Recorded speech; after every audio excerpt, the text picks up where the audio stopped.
बिहार की राजनीति में विधानसभा चुनाव की सुगबुगाहट के साथ ही सियासी तापमान तेजी से बढ़ने लगा है।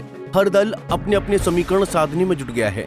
खासकर मुस्लिम वोट बैंक को लेकर बीजेपी और विपक्षी दलों के बीच सियासी खींचतान तेज हो गई है।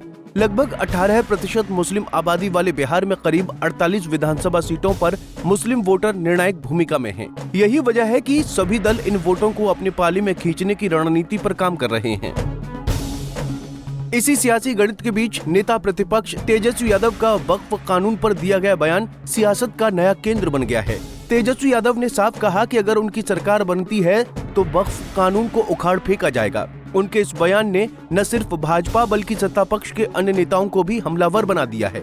बीजेपी के राष्ट्रीय प्रवक्ता गौरव भाटिया ने तेजस्वी पर तीखा हमला करते हुए कहा कि ये दुर्भाग्यपूर्ण है कि एक पूर्व उप मुख्यमंत्री संसद में पारित कानून को हटाने की बात कर रहा है। उन्होंने सवाल उठाया कि तेजस्वी इतनी अराजकता की भाषा क्यों बोल रहे हैं। वहीं दूसरी तरफ विपक्ष ने वक्फ कानून के खिलाफ मुस्लिम समुदाय के साथ मिलकर सरकार को घेरने की योजना पर काम शुरू कर दिया है।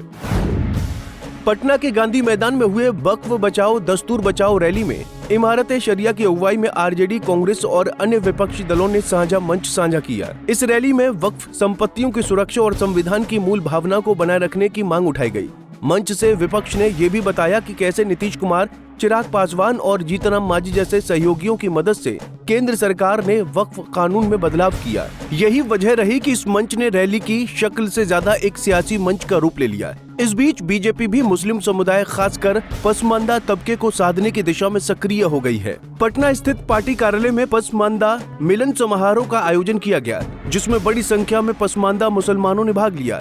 इस कार्यक्रम की अगुवाई भाजपा अल्पसंख्यक मोर्चा के प्रदेश अध्यक्ष मोहम्मद कमरुजमा अंसारी ने की। मंच से प्रदेश अध्यक्ष डॉक्टर दिलीप जायसवाल ने कहा कि भाजपा हमेशा सभी धर्म और समुदाय को साथ लेकर चलने में विश्वास रखती है। उन्होंने ये भी कहा कि अब तक मुसलमानों के नाम पर राजनीति करने वालों ने पसमानदा तबके की अनदेखी की है। बिहार की सियासत में मुस्लिम समुदाय का झुकाव लंबे समय से गैर बीजेपी दलों की ओर रहा है। इसका कारण मुस्लिम वोट बैंक की एकजुटता और बीजेपी के प्रति आशंका रही है।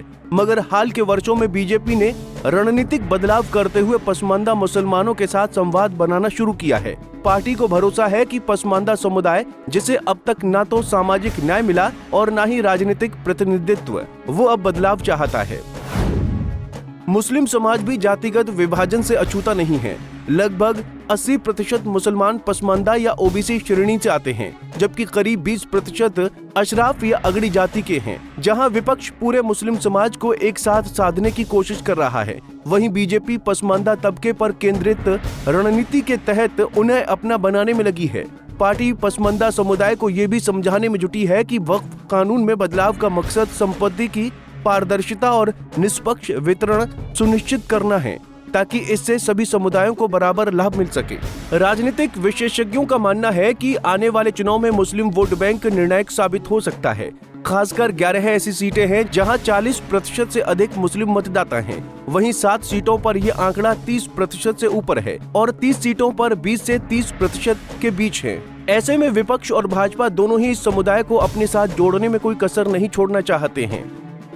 तेजस्वी यादव जहां वक्फ कानून को मुस्लिमों की संपत्ति पर हमला बता रहे हैं, वहीं बीजेपी इसे पारदर्शिता का नाम दे रही है।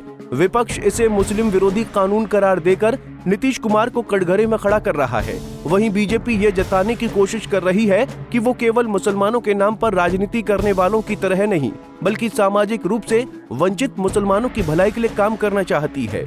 बिहार की सियासी जमीन पर इस समय मुस्लिम वोटों को लेकर असली शहमात का खेल खेला जा रहा है। एक तरफ वक्फ विरोध की रैली है तो दूसरी तरफ पसमानदा मिलन समारोह। आने वाले समय में ये देखना दिलचस्प होगा कि कौन सी रणनीति बाजी मारती है और कौन रह जाता है पीछे। Bureau report, Punjab Kesari TV. हमसे जुड़े रहने के लिए हमारे YouTube चैनल को सब्सक्राइब करें और नई वीडियो की नोटिफिकेशन के लिए बेल आइकॉन को दबाएं।